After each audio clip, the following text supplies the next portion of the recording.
Bueno, y hemos encontrado una serie de recibos por honorarios de Agustín Lozano en el que le cobraba tanto a la Federación Peruana de Fútbol como a la Conmebol, él, personalmente, un monto de 11 millones de soles, $3.000 al cambio. Esto y más en el siguiente reportaje sobre los galácticos del fútbol de Álvaro Pérez Moral. ¿Qué respuesta?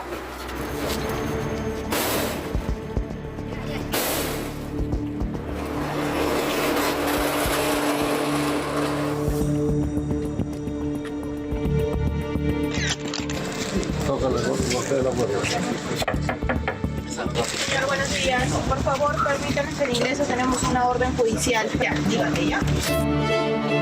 Hemos procedido a la detención del presidente de la Federación Peruana de Fútbol. Millones se le acusa.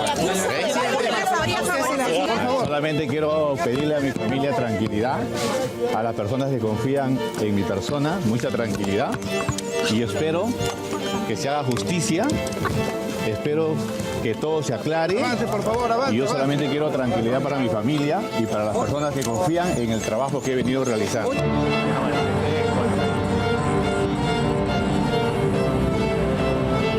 La pelota se manchó. No fue utilizada para anotar goles a favor del equipo peruano, ni mucho menos en un mundial.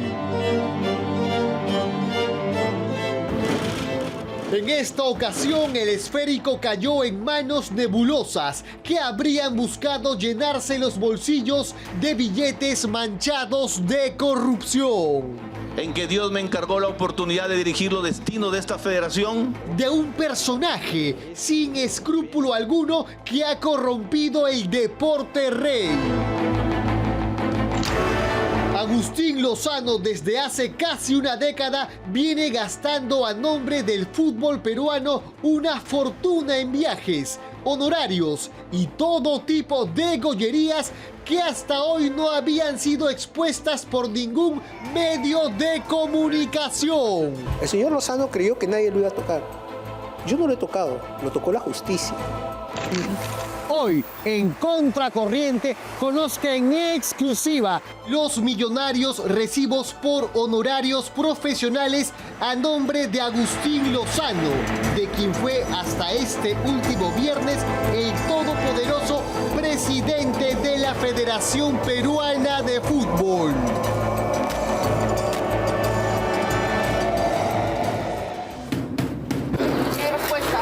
Es la madrugada del viernes. La policía allanó la Villa Deportiva Nacional, La Videna. 2 años después de investigaciones, han determinado que el mandamás del fútbol peruano sería el cabecilla de un robo galáctico. La detención se da por 3 motivos. Uno es el avión parrandero, el avión que tiene que rendir cuentas del avión que fue a Madrid previo al repechaje con Australia. Otro es el tema de, el más importante, por así decirlo, la malversación de fondos, ¿no? Hay 8 millones de dólares que nadie sabe dónde están y que se tienen que justificar. Y otro es el tema de los derechos de televisión, el conflicto de intereses entre 1190 y Gol Perú. Esos 3 son los puntos que la Fiscalía y en las cuales le imputan a Lozano, y Lozano tendrá que explicar. La carpeta fiscal señala que hay 14 actos criminales que van desde fraude hasta lavado de activos. Pero hay evidencia que podría ampliar su encierro. La tercera Fiscalía Supraprovincial Corporativa, especializada contra la criminalidad, debe prestar atención a la información que presentamos a continuación aquí, en Contracorriente. Conozca los viajes, honorarios, todo supera los 11 millones de soles. Plata que salía de la Federación Peruana de Fútbol. Uno de los recibos más altos es el de $34.666, correspondiente al 9 de noviembre del 2019 por ser miembro del Consejo de la CONMEBOL. El otro es de $42.370, increíblemente emitido la misma fecha y por el mismo concepto. Y podemos ver también dos recibos por ser miembro del Consejo de la CONMEBOL, correspondiente al periodo octubre 2023. Cada una llega al monto de $25.000. Al sucesor de Edwin Oviedo se le vincula a irregularidades en el contrato de cesión de derechos de transmisión, al desembolso de fondos de la institución a dirigentes departamentales para mantenerse en el poder durante 2 periodos. Y como tercera imputación, la disposición de recursos de la federación para miembros de su entorno. Una federación que le termina sacando los derechos del fútbol justamente a Gol Perú para quedárselos al 100%, ¿no? Para que los clubes no tengan esa autonomía de poder decir, sino que sea la federación quien licite y que diga quién va a transmitir finalmente el fútbol, ¿no? Y esta manera irregular finalmente que se termina dando en Chile, una licitación que queda vacía porque nadie se presenta y a dedo se termina eligiendo quién es la empresa que iba a terminar transmitiendo los derechos a partir de la decisión de la federación. Pero quien sería la llave maestra para ingresar al umbral de la corrupción es Joel Rafolchese, actual presidente del Club Sporting Cristal. El señor Joel Raffo es el creador supuestamente intelectual de todo este negocio, ¿no? Y es más, es bien raro que 1190 Sport tenga a familiares de él. Sabe que estamos acostumbrados desde hace un tiempo acá, tanto en la política como en todas las actividades acá, es que crean que nos venden cualquier respuesta y nosotros no las vamos a creer. Según el fiscal Juan Orihuela, el nexo familiar entre Joel Raffo, representante del Comité de los Derechos Televisivos de la Federación Peruana de Fútbol, y Carlos Delgado Raffo, representante de la empresa Prisma, fue clave para que la Federación Peruana de Fútbol le adjudique el contrato a la empresa 1190. Debemos de acordarnos que desde el año 96 hasta antes de la aprobación del estatuto del año 2021, todos los derechos de televisación eran negociados directamente por los clubes, pero con un pago a la federación del 10%. Correcto, hasta ahí bien. Pero el señor Lozano dijo, no, ahora yo voy a negociar como federación, ya ustedes no. Pero un momentito, señor Lozano. Los clubes han firmado contratos y hay contratos vigentes y más allá que estén por vencerse, tienen cláusulas de derechos de preferencia y cláusulas penales. A Lozano, el hasta hace unos días taita del fútbol peruano, también se le acusa de comprar voluntades a dirigentes de diferentes clubes para que se alineen con sus intereses y no protesten contra el contrato con la empresa 1190. ¿La federación puede repartir $500.000 o un centavo de dólar a sus asociados? No, no puede. ¿Y por qué no puede, señor Romero? Porque la Federación Peruana de Fútbol es una asociación civil sin fines de lucro. Las asociaciones sin fines de lucro, por más que puedan tener excedentes, que se denominaría en las comerciales utilidades, no puede repartirla entre sus asociados. Tiene que reinvertirla en la misma asociación, es decir, en la misma federación. Pero, ¿qué dice la defensa de Agustín Lozano? No hay tal financiamiento. Lo que ha habido por una decisión, después de una deliberación y votaciones y análisis correspondientes, han sido apoyos a determinados clubes para cuestiones propias en el ámbito deportivo, no para cuestiones ajenas a esto. Estas han sido, por el contrario, decisiones deliberadas en las sesiones correspondientes de la Junta Directiva y la Asamblea de Bases. Según esta acusación, acá ganaban todos. No había ningún dirigente que se quedaba sin la repartija, sin el pedazo del pastel. Hay otro tema. Sube el club ADT de Tarma y Yacuabamba Y como ya no alcanzaron poder, porque ya no estaba cortado en ese momento por el señor Lozano, el tema de la negociación de la televisación de sus partidos, y le dice, bueno, no te preocupes, yo te voy a dar $60.000, $90.000. Segunda prueba para la doctora Loza.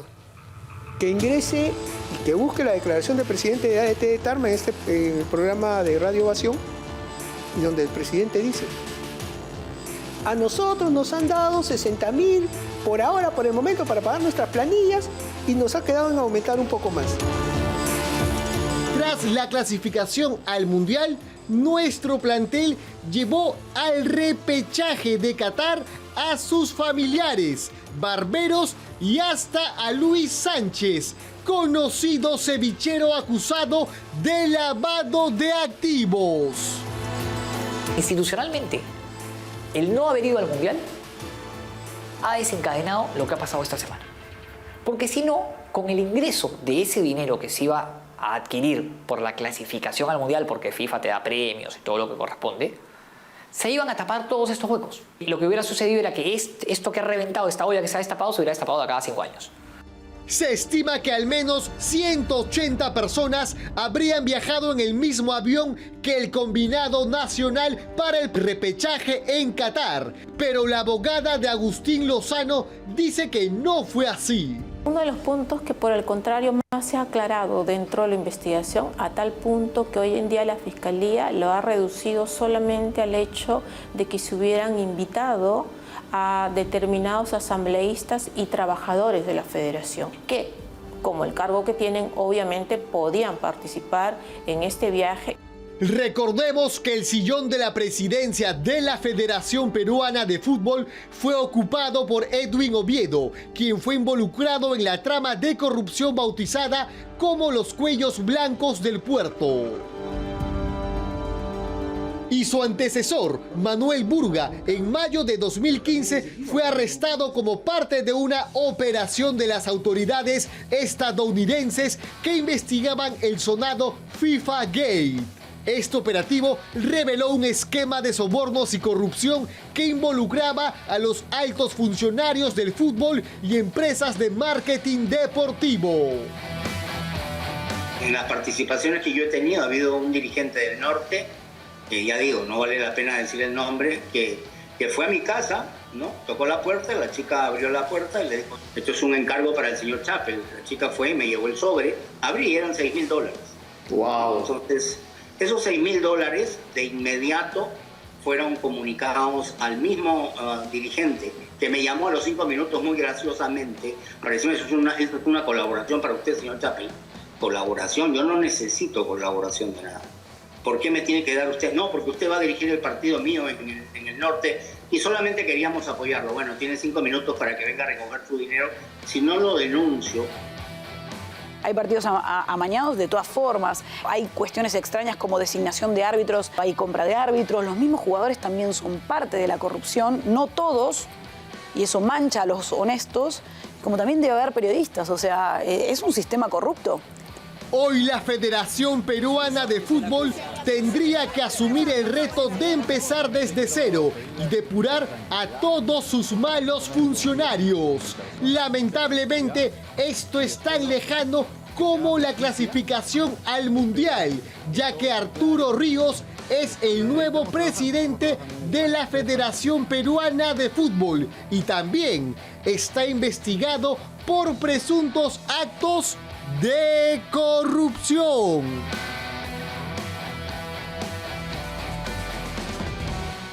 Bueno, este es un círculo vicioso del cual no salimos, ¿no? Porque vemos que hace décadas nuestro fútbol está siendo presa de estas mafias que a vista y paciencia de todos hacen desmanes y nos llevan a la debacle. Por eso nuestro equipo está como está. Y eso tenemos que cambiarlo, los peruanos. Y exigir que hayan dirigencias honestas y que realmente generen lo que necesitamos para que nuestro talento, que hay mucho en el país, se descubra, se desarrolle plenamente y además sea un vehículo para sacar de la pobreza y generar mejores condiciones para tantos jóvenes, ¿no? Círculos virtuosos en torno al deporte. a este deporte que queremos tanto, que es el fútbol nacional. Pero acá está todo podrido, pues, a todo nivel. Y obviamente la Federación Peruana de Fútbol no es la excepción. Vamos ahora con el siguiente tema esta noche, y es que Andrés Hurtado, más conocido como Chibolín, va a pasar la Navidad en la cárcel porque han confirmado un pedido de prisión preventiva de 18 meses contra él. Lo que hemos descubierto es más información respecto de este auto BMW que era originalmente propiedad de El Oreja Flores, pero que se lo trasladan al hermano de su esposa Ana Ciucho, Roberto Ciucho, y este a su vez se lo entrega a Andrés Hurtado a cambio de las gestiones que hizo para conseguir la nacionalidad china, ¿no? Cuando se fue a jugar allá. Esto se lo da Andrés Hurtado en uso a la hija de la dueña de la revista Diplomacia Internacional, una publicación que utilizaba para hacer su tráfico de influencias, ¿no? Como parte de esta red de información que él manejaba. Y al final, en el pánico, cuando se desata el escándalo en torno a esta caja de Pandora que ha sido el Chibolín Gate, termina este vehículo abandonado en el Vivanda del Cortijo. 2 meses después, no volvió y no volverá. Este último viernes, la Sala Penal Permanente de la Corte Suprema, presidida por el doctor César San Martín Castro, ratificó los 18 meses de prisión preventiva impuestos contra Andrés Hurtado Grados. Todos los argumentos de su defensa fueron desestimados. Él sí puede ejercer presión por muchos de los testigos y por la prueba. Ese es su don. Precisamente, no tiene un trabajo conocido, tiene una tendencia a esconder patrimonio, entonces yo creo que sí cumple, ¿no? Más allá de lo que puedan decir los abogados van a decir siempre que su cliente es inocente. Esta semana también, unos días antes de esta resolución, aparecieron 2 videos que dejaron expuestas las permanentes mentiras esgrimidas por las suspendidas magistradas Elizabeth Peralta Santur y María Vidal La Rosa Sánchez. Pero esto sería solo la punta del iceberg. La red de Chibolín aparentemente se extiende por todos los rincones del aparato estatal. Se metió, literalmente, hasta la cocina.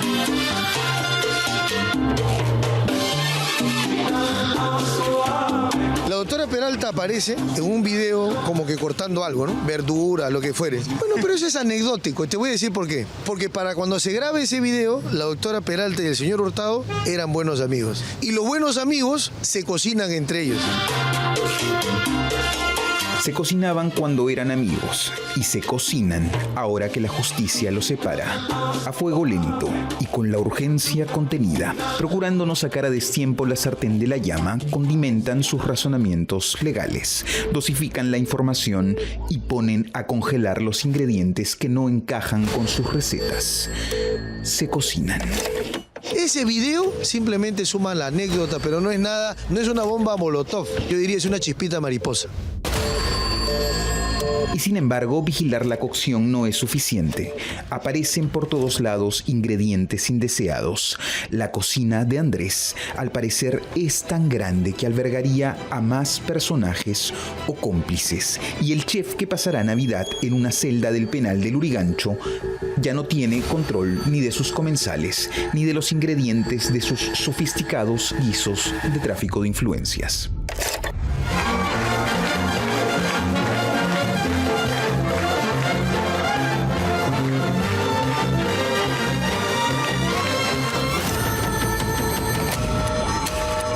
Esta noche en Contracorriente, un nuevo rastro nos lleva hasta el paradero en el que habría permanecido durante meses el BMW que estuvo en la génesis del Chibolín Gate, el mismo que fue incautado por la Dirandro y que pasó por las manos del futbolista Edison Flores. Todos los detalles a continuación. Así se autopercibía Andrés Hurtado, como el rey Midas que no conocía fronteras entre la farándula y la política. Así también escogió a su entorno, señalándolos, ungiéndolos, tejiendo con la mayoría de ellos los mecanismos que hoy lo ponen a él y a su corte en el ojo de todas las tormentas. ¿Por qué escondes? ¿Por qué tienes tantas empresas? ¿Por qué no tienes nada a tu nombre y ostentas patrimonio? Porque una de las características de él es que ostenta mucho patrimonio y poder económico. ¿Por qué? O sea, ¿la televisión da tanto? No da. Productores de televisión, futbolistas, fiscales, jueces, empresarios, funcionarios del Estado. Se ha destapado la olla en la cocina de Andrés y no huele nada bien. Tú no le pagas la decoración de un departamento a alguien que no conoces y con el cual no tienes amistad o influencia. Tú no le pagas el viaje a alguien que no conoce. Entonces, lo que hacía Chibolín es mostrar la foto diciendo, oye, yo llego a por si acaso. Eso es lo que hacía el Padrino. Y él usaba esta red que tenía por todos lados a gente asegurada y al final les pedía el favor. A esta red también habría pertenecido la revista VIP Diplomática, que, dirigida entre otras personas por la joven ex candidata a la alcaldía de Surco, Ana Altamirano García, habría servido para conectar a Andrés Hurtado con las altas esferas del poder.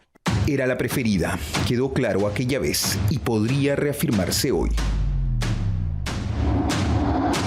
El último viernes llegó a nuestras manos esta fotografía tomada hace meses por un vecino del condominio de la calle El Recuerdo 195 Monterrico, Surco.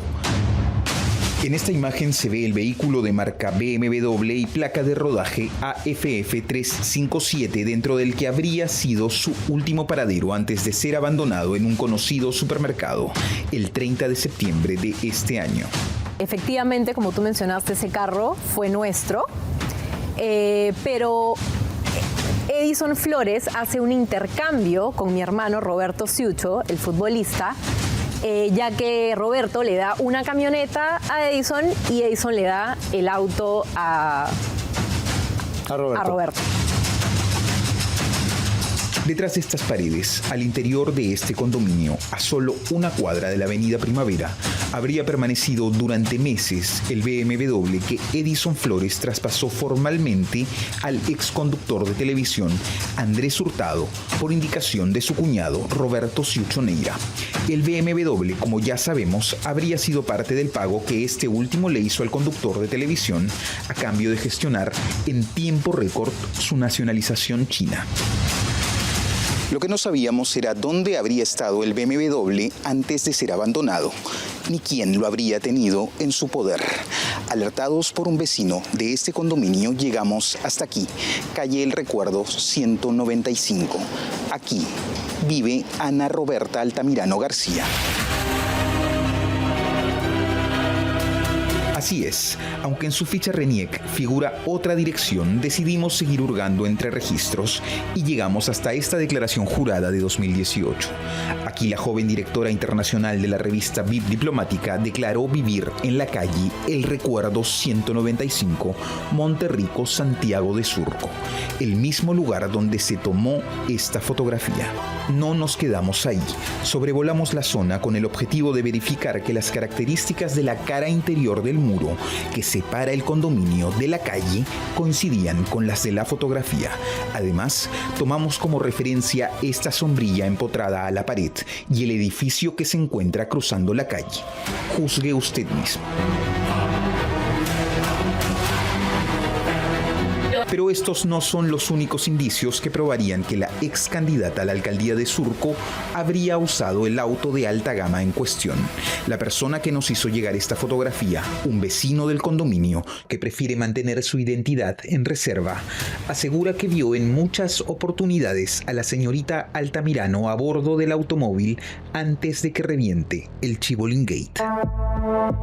Buscamos a la ex candidata a la alcaldía de Surco para obtener sus descargos. Luego de exponerle los hechos, ella aseguró escuetamente que nunca usó el BMW de Andrés Hurtado y que no sabe por qué habría estado estacionado en ese lugar, pero prefirió no declarar para nuestras cámaras. Era un carro chiquito, honestamente. Puntico. Es que no me gusta, de verdad que no me gustaba. ¿No te gusta? No, era, porque era, yo corro. Regálamelo a mí. Me gusta. ¿No te gusta? Regálamelo a mí. No, es que al día siguiente yo lo vendí. ¿Ah, sí, no? ¿Y por qué sigue tu nombre? ¿Hasta ahorita? Mira que no lo sabía. Todas estas señales que hoy sometemos a su juicio reforzarían la tesis de que la revista VIP Diplomática habría sido usada como una plataforma de Andrés Hurtado para alimentar su ecosistema de influencias. Nos preguntamos si a cambio de esos posibles favores Chibolín habría dejado en uso el auto de alta gama. Ponemos a disposición de la Fiscalía esta fotografía y esperamos que se sume a la ya extensa carpeta fiscal de Andrés.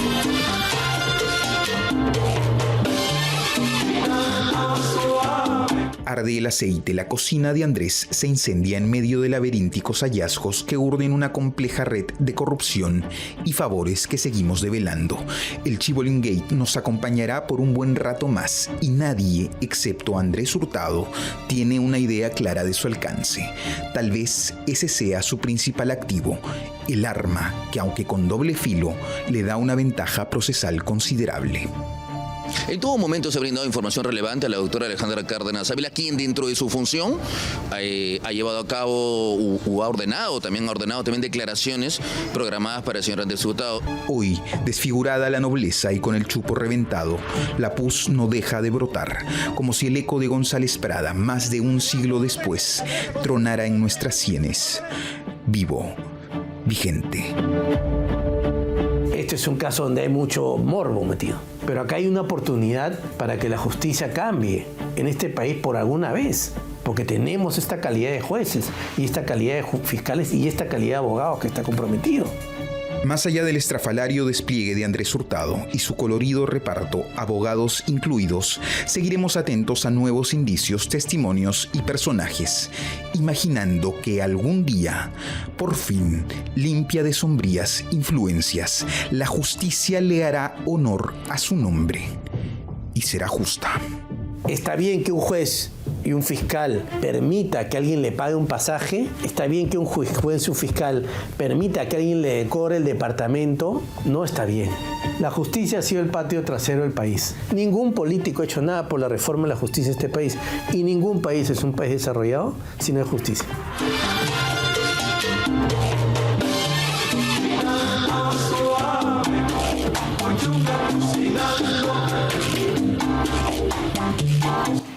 Así es, si no hay justicia, no hay país, no hay democracia, porque la podredumbre empieza a hacer metástasis en todas las instituciones.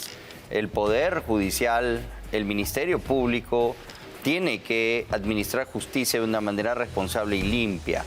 Era un secreto a voces que se compraban resoluciones, que se movían influencias, que se aceitaba, ¿no? Como en las épocas de los cuellos blancos, para que las cosas salgan en favor de determinados intereses. Pero lo que ha pasado con el caso de Chibolín es que ahora lo estamos viendo.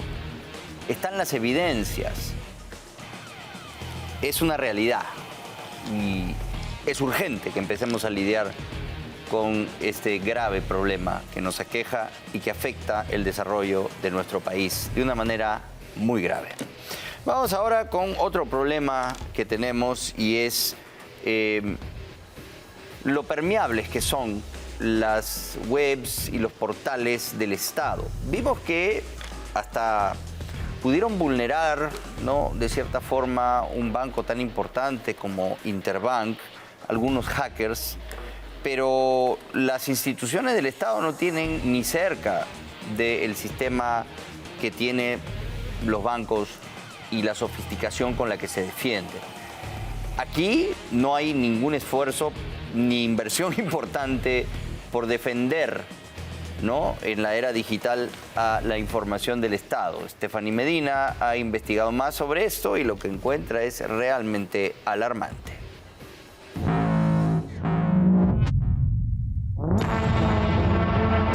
Esta es la página del Sistema de Gestión Documental de la Presidencia del Consejo de Ministros, PCM, y como puede ver, tenemos acceso. Acceso al correo, acceso a documentos de todas las plataformas del Estado, unificadas aquí. ¿Y cómo es posible que esta reportera logre acceder a un sistema que es de uso exclusivo de trabajadores de la Presidencia del Consejo de Ministros? Hoy en Contracorriente le vamos a demostrar cuán fácil es ingresar a distintas páginas del Estado. Por ejemplo, también el sistema de historias clínicas del Ministerio de Salud.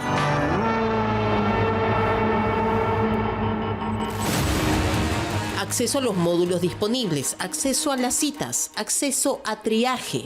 Con esta plataforma solo se pone el DNI y se puede acceder a los nombres completos e incluso crear una historia médica. Para la muestra, un botón con el documento nacional de identidad de quien habla. La ciberdelincuencia está más cerca de lo que creemos. En los siguientes minutos, usted podrá ver de primera mano cómo no solo nuestros datos personales están a disposición de quien pueda pagar por ellos, sino también cómo, con una computadora y los conocimientos suficientes, se puede vulnerar instituciones tan importantes como la Presidencia del Consejo de Ministros, el Ministerio de Salud o la Autoridad Nacional del Agua, o la estratégica Superintendencia de Banca y Seguros, SBS. Después de nuestro reportaje en Contracorriente, donde se mostró que en la web de hacking malicioso Bridge Forums se vendía 3.7 terabytes de información de clientes de Interbank, fuimos conectados por el usuario denominado Gatito FBI NZ. No nos dijo su ubicación ni cuál es su nombre, pero sí nos dio información de interés público. En su haber, este supuesto hacker asegura que ha filtrado los datos de 32 millones de peruanos del Registro Nacional de Identificación y Estado Civil, RENIEC. Hace unos días, RENIEC puso en la red social X, antes Twitter, este comunicado que mencionaba que la información que hablaba de una supuesta filtración de la base de datos de RENIEC era falsa. La base de datos no había sido vulnerada. Sin embargo, esta entidad ha recibido ya una multa de 94.050 soles por la exposición de datos personales. ¿Las entidades públicas pueden tener brechas de seguridad? Sí, efectivamente, como las empresas privadas. Lo importante es aquí que este tipo de incidentes gatilla en la opinión pública y en las instituciones la necesidad de reforzar capacidades para estar en condiciones de enfrentar estos fenómenos. ¿Qué tanto se actualizan esos privilegios para el acceso a ciertos campos de información? Si yo solamente consumo diariamente 1000 búsquedas en el registro de identidad, ¿qué es lo que ocurre? Que terminan habiendo 8000 o 10000 búsquedas. ¿Dónde van a ir a parar esos datos personales? ¿Considera usted que hay muchos forados hoy por hoy? Puede ocurrir, de hecho el periodismo de investigación ha podido detectar en varias situaciones, en la dark web, estas ventas ilegales. Pero no solo es RENIEC. No solo es Perú, ataca otros países. Pienso hacer un informe mostrando debilidades del sistema aquí en Perú. Uf, es una gran cantidad. Te enseñaré lo que sé y cómo se hace todo esto. Gatito FBI NZ nos cuenta que es responsable de un hackeo al Senado de Bolivia y otro de venta de documentos, tal como lo muestran estos reportes. El Observatorio de Cibercrimen de Bolivia lanza la alerta y menciona que si la venta resulta cierta, las implicaciones son alarmantes. Pero, ¿qué más hay? Entrevistamos a quien dice haber vulnerado los sistemas de RENIEC, PCM, ANA, MINSA y más. ¿Por qué RENIEC? RENIEC escogí porque es una de las entidades peruanas que su seguridad es muy mala y pésima y que hay mucho por nivel en las páginas gubernamentales del Perú. Se podría decir que RENIEC es una entidad muy pésima a todo nivel de Sudamérica. Hablando con el supuesto hacker, podemos deducir que si bien obtiene dinero por la descarga de datos por la plataforma Bridge Forum, ese no es su principal objetivo. Lo que primero empezó como un juego, es ahora una obsesión. Beneficio en general, sí hay, como el tema de ser conocido a nivel mundial, también el tema de mostrar las vulnerabilidades y las brechas en las cuales existe en las páginas tanto gubernamental y tanto lo que es como empresas privadas o de cualquier índole. Lo que es beneficio económico también lo hay, tanto en los foros en los cuales se comparten las comunidades, hay muchas personas que ingresan ahí y el beneficio económico sí es muy rentable.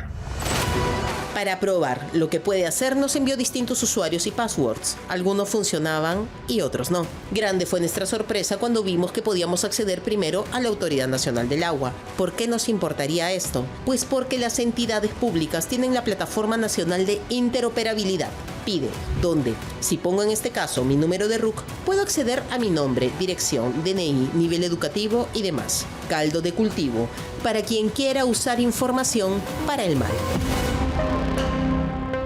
Conoce la información que está constituida como reservada de una institución. Conoce la información que se manejan de los usuarios, es decir, tiene los nombres, las direcciones, los teléfonos, los correos electrónicos, los accesos, por ejemplo, si tiene acceso a su historia clínica, qué enfermedades o qué tratamientos está siguiendo, pero además tiene acceso a los servidores de la institución y a cómo se pueden utilizar esos servidores para cometer otros delitos. El gran problema del Estado peruano es que poco se ha preocupado del tema de la ciberseguridad.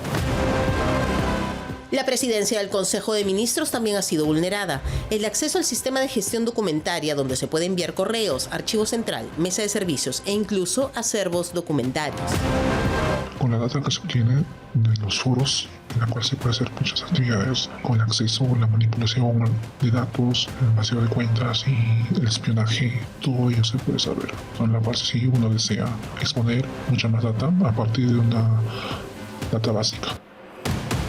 ¿Quién es el encargado de velar por nuestra ciberseguridad en las plataformas del Estado? Su nombre es César Vilches, secretario de la Secretaría de Gobierno y Transformación Digital, ingeniero del prestigioso Massachusetts Institute of Technology, MIT, a quien parece se le escapa la paloma digital. Fuimos a buscarlo a la otra sede de la PCM en Miraflores para pedir una entrevista. A cambio de ello, recibimos un mensaje escrito. Anualmente se realiza un foro de Ethical Hacking y se viene trabajando para fortalecer el acceso seguro a las plataformas digitales. Además, que se ha invertido $14 millones en un proyecto de transformación digital.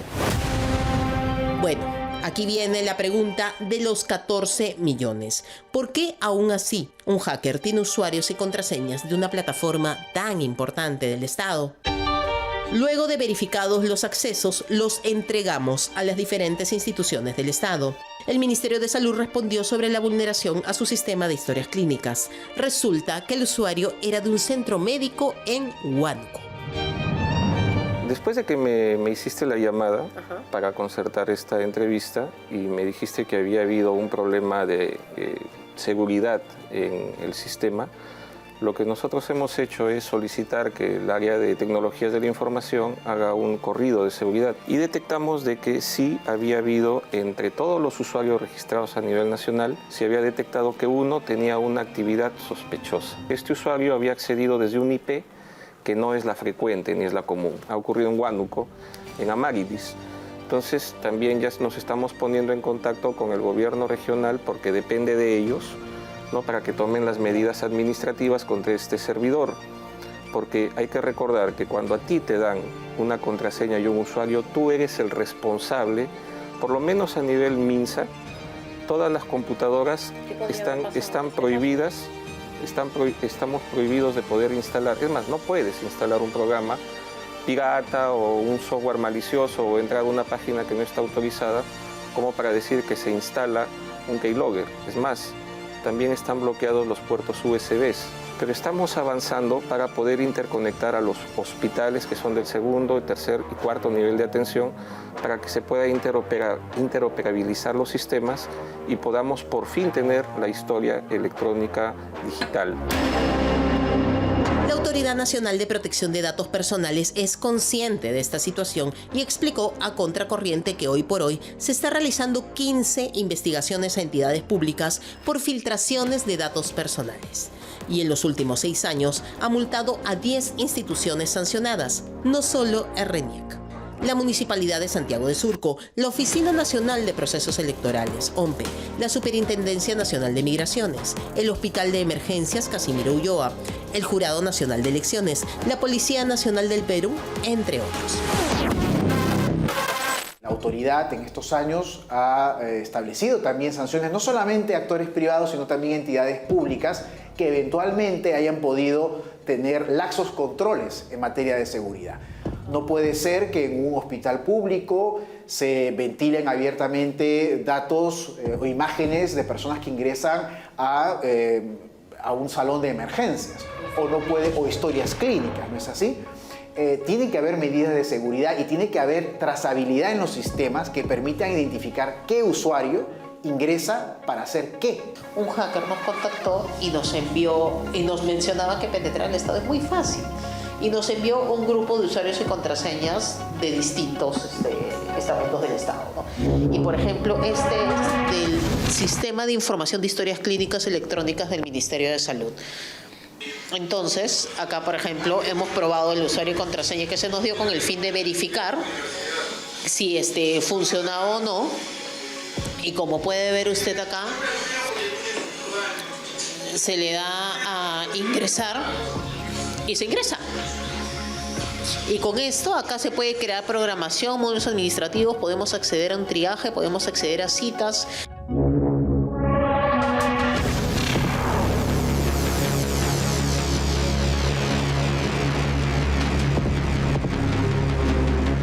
La importancia de poder hackear tanto el MINSA, que es el Ministerio de Salud en el Perú, ORNIE, que es Identificación Civil por Cédula, y demostrar que la terrible y mal hecha, tanto de los servidores, tanto de las páginas, las vulnerabilidades que se presentan en las páginas gubernamentales, en la cual se puede aprovechar y se puede sacar muchos beneficios.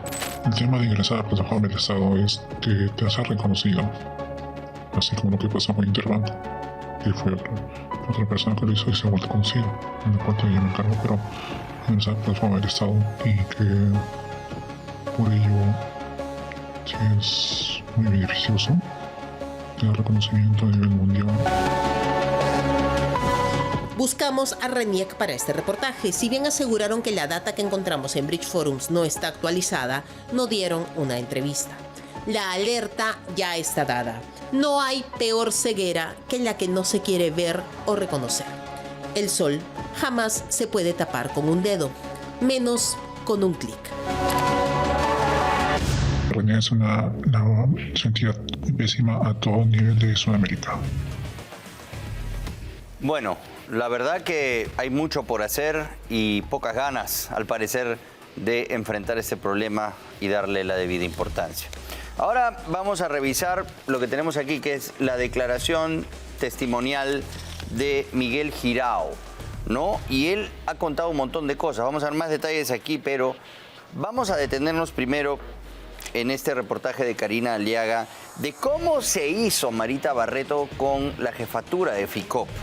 Porque había un momento en el 2022 en el que había una pugna, ¿no?, entre Patricia Benavides y Delia Espinosa por ser la próxima fiscal suprema en ser nombrada. En ese momento, Marita Barreto, aliada de Patricia Benavides inicialmente, utilizó a dos periodistas, Rodrigo Cruz de Latina, quien le dice Rodri, y César Prado de IDL, para que filtren información falsa de Delia Espinosa en torno al caso Orellana, que al final ha sido desvirtuada. O sea, armó un muñeco, como suele hacer.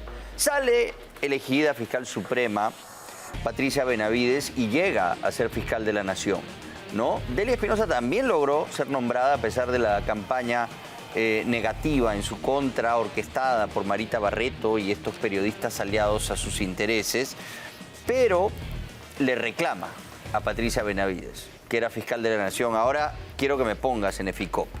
En ese contexto es que Gustavo Gorriti va y le pide, ¿no?, que nombren a Rafael Vela a cargo del sistema de FICOP.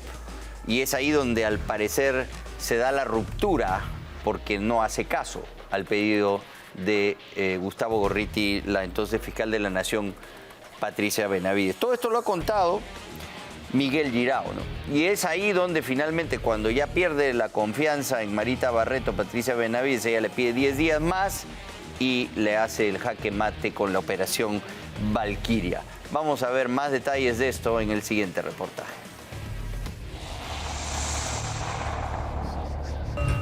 Les han dicho que son fiscales politizados, que los mueve la revancha, el ego y que deberían de ser destituidos. Los fiscales no somos políticos, los fiscales no perseguimos políticos, los fiscales perseguimos la corrupción. Franela periodística o la prueba de un pacto para llevar a la cúspide a una fiscal cuya ambición es inversamente proporcional a sus credenciales académicas y a su ejecutoria como magistrada. Este es el verdadero rostro de la fiscal Marita Barreto Rivera, apartada por 6 meses en su función, la que según este documento logró ser coordinadora del EFICOP con ayudita de algunos periodistas que se han convertido en rehenes de su poderosa fuente de información. En exclusiva, la declaración testimonial de Miguel Ángel Girao Isidro, que revela cómo Marita Barreto controlaba algunos medios de comunicación, dando primicias para que hablen bien de su trabajo y así tener el control de la Fiscalía.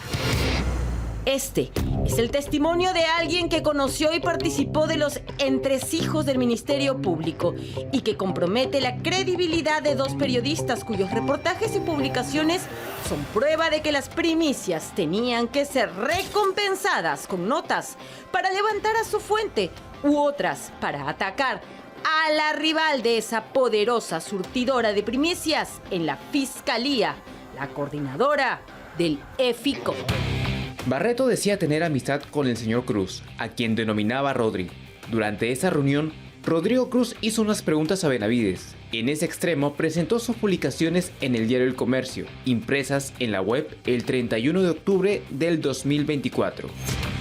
El reportero al que Miguel Girao hace referencia es Rodrigo Cruz, periodista de Frecuencia Latina, que también trabajó en el diario El Comercio y tiene la especialidad de la cobertura judicial. Según este testimonio, dado en el despacho de un fiscal supremo, el objetivo era sacar de la competencia a Delia Espinosa para que Patricia Benavides sea elegida fiscal de la Nación y poco tiempo después, Marita Barreto sea designada como coordinadora del equipo especial de fiscales contra la corrupción del poder, EFICOP. Miguel Girao cuenta con lujo de detalles cómo es que aquí se preparó la elaboración de algunos artículos y algunos publicherries en favor de Patricia Benavides para convertirla en la futura ganadora del concurso al cual se presentaría en la Junta Nacional de Justicia para ocupar el cargo de fiscal suprema. Y esos publicherries existen. Las piezas periodísticas de Rodrigo Cruz, que el testigo Miguel Girao cuestiona, existen. Pero quizá el producto más refinado de esta modalidad de publicherries es el que Cruz presentó en Latina bajo el título ¿Quiénes investigan el poder de turno? Un pequeño documental apologético al EFICOP, elaborado por un reportero que se autodenomina como agente encubierto. La fiscal Marita Barreto y la fiscal Benavides tuvieron una reunión en automóvil con el periodista Rodrigo Cruz para que pueda dar opinión favorable sobre su participación en el concurso. O sea, ¿qué hacen reuniéndose fiscales con periodistas en un vehículo particular y en una calle oscura para tocar qué temas? No solo Rodrigo Cruz hacía lo suyo. Desde IDL Reportero, César Prado publicó un artículo titulado Guerras Fiscales, en donde según Girao retomaban su crítica a la fiscal Delia Espinosa, en el caso Orellana, porque Barreto señaló que no debía ser fiscal suprema.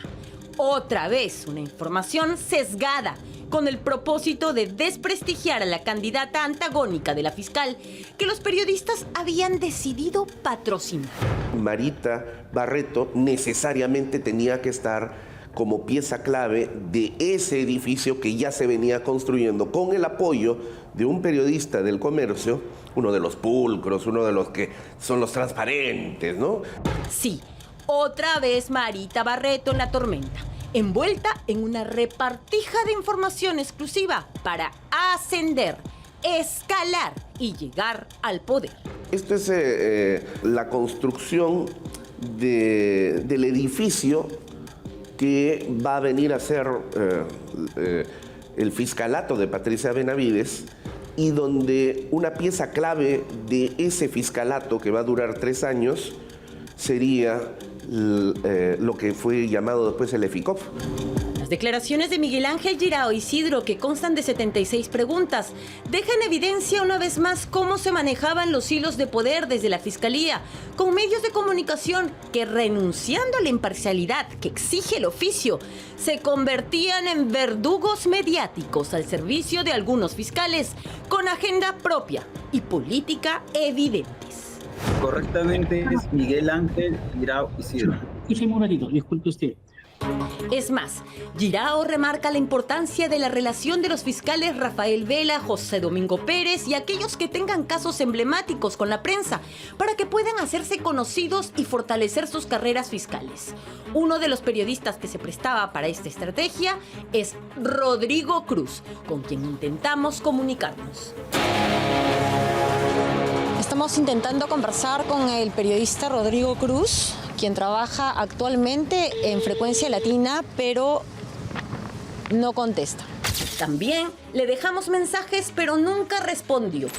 La fiscal apartada Marita Barreto no solo estaría acostumbrada a filtrar información reservada a ciertos periodistas, a cambio de cherries o defensas explícitas y ciegas, sino que además tendría la mala costumbre de mentir. Así lo demuestra esta respuesta oficial de la Junta Nacional de Justicia a un pedido de información que hicimos amparados en la Ley de Transparencia sobre los legajos de los fiscales Juan Carlos Villena, Patricia Benavides y Marita Barreto. Sobre esta última se indica que no tienen información porque en el último concurso al que se presentó aspirando ser fiscal suprema adjunta, no aprobó la primera evaluación de conocimientos. En relación a la documentación de la señora Marita Sonia Barreto Rivera, cabe señalar que esta persona fue postulante en la convocatoria número 002-2024. Sin embargo, no aprobó la etapa de evaluación de conocimientos, por lo que no llegó a presentar ninguna documentación posterior y consecuentemente no se generó una carpeta de postulación. Nada que nos sorprenda, pues su récord de notas en la Universidad Peruana Los Andes estaba en rojo y en el único curso que sacó 17 de nota fue en aeróbicos. Revelación que molestó profundamente a Barreto, que aprovechando que está apartada de esa función fiscal por 6 meses, viajó a Huancayo para presentar una queja formal ante la Universidad Peruana Los Andes, porque según alega, se habría violado la Ley de Protección de Datos Personales al hacerse público su pésimo desempeño académico en sus estudios de pregrado. Porque fíjate, la universidad puede ser muy privada, pero brinda un servicio público. Y por eso es que cualquier universidad en el Perú, sea pública o privada, siempre tiene personería de derecho público. En consecuencia, los datos que maneja son de acceso a la información pública. Aquí no hay ninguna violación de ninguna naturaleza. Y ella como abogada debería saberlo. Si sabe de leyes, debería conocerlo, pues que de tanto reprobar no aprendió la lección. El hecho es que todos sus títulos y grados académicos, según la ley actual, pueden ser revisados. Esos procedimientos son pasibles de revisión, porque no solamente hay faltas administrativas, sino también podría eventualmente surgir algún tipo de responsabilidad de naturaleza penal. El caso es que pese a estar apartada del cargo, siguen saliendo a la luz más contradicciones en lo que dice Marita Barreto y su equipo de fiscales, que suelen dar información reservada a sus amigos periodistas.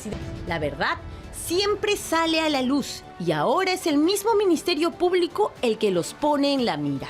Como esta disposición de inicio de diligencias preliminares contra la abogada Naomi Caterín Bustillos Tamayo por su actuación como fiscal provincial del Equipo Especial de Fiscales contra la Corrupción del Poder, EFICOP, por los presuntos delitos contra la administración pública, abuso de autoridad y contra la fe pública, en agravio de nuestro director periodístico, Carlos Paredes. Pero Marita cree en revanchas. Lo que no voy a aceptar yo es ese pacto que para mí es infame del club de la filtración de los fiscales, que aquel periodista que recibe información privilegiada de estos fiscales no puede criticarlos. El día que tú criticas, te conviertes en enemigo de esos fiscales. Y si entras y descubres que están cometiendo irregularidades y también delitos, ahí te declaran la guerra y eres su enemigo encarnizado y no paran hasta meterte preso. Este es un testimonio más acompañado de pruebas que desnuda cómo el Ministerio Público se convirtió en una mesa de informaciones donde fiscales y algunos periodistas tienen fines políticos. Tanto así que el testigo Miguel Girao llega a decir que en el 2018 le plantearon al fiscal José Domingo Pérez que integre una plancha presidencial por la fama que había adquirido.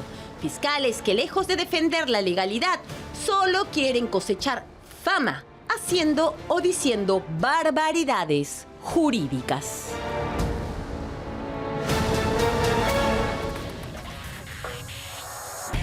Muy bien, aquí tenemos la declaración testimonial de Miguel Ángel Girao Isidro ante el fiscal supremo titular Alcides Mario Chinchay Castillo, a cargo de la Segunda Fiscalía Suprema Transitoria, especializada en delitos cometidos por funcionarios públicos.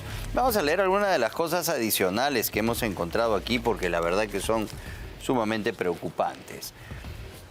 La relación entre José Domingo Pérez y Jaime Villanueva era cercana y estrecha, dice Miguel Girao. Una amistad que fue creciendo desde el año 2017. Y es así que Villanueva me llamaba cuando había acordado con José Domingo Pérez visitarlo en su despacho. Y en las ocasiones en que pude ir presencié las conversaciones entre ellos dos, en que José Domingo le comentaba detalles del avance de sus investigaciones y Villanueva daba su opinión política. Comentaba en una ocasión que le preocupaba el futuro del hijo de Alan García y que él consideraba en la parte final del libro Metamemorias de Alan se encontraba una amenaza dirigida a él, porque lo repetía constantemente que era importante la participación y activismo de la sociedad civil organizada, frases de corte político que Villanueva le recalcaba y preguntaba si había tenido comunicación con el señor Gustavo Gorriti para expresarle también sus dudas. Bueno, aquí pregunta también sobre la presencia, ¿no?, de Romina Mela en el despacho del fiscal José Domingo Pérez. Al costado se ubicaba un pool de escritorios. Estaba sentada la periodista Romina Mela tomando notas directamente de las carpetas fiscales. Esto, Miguel Girao, ahora esto ya no es Jaime Villanueva. Está confirmando lo que ya también dijo Jaime Villanueva. Así que aquí vemos cómo ya de otro investigado, no, en este caso un testigo, está dando su versión, ¿no? La cual me pareció sorpresivo y generó comentarios de bromas y por parte de Villanueva y José Domingo Pérez, quien señaló que ella ya era parte del equipo. José Domingo le dice, ya eres parte del equipo, Romina Mela. Ese mismo instante pude consultar al fiscal José Vargas Sueldo, que trabajaba con José Domingo Pérez y a quien conocía desde que ambos éramos asistentes en el despacho de anticorrupción del IVA. Mi consulta específica al señor Vargas Sueldo era si era algo usual que la periodista estuviese en ese ambiente y me indicó que era algo que sucedía con cierta regularidad con la autorización del fiscal Pérez. No, tenemos un montón de información acá. En esas visitas también estuvo presente el fiscal. Esto se refiere a las visitas que hacen a Gustavo Gorriti.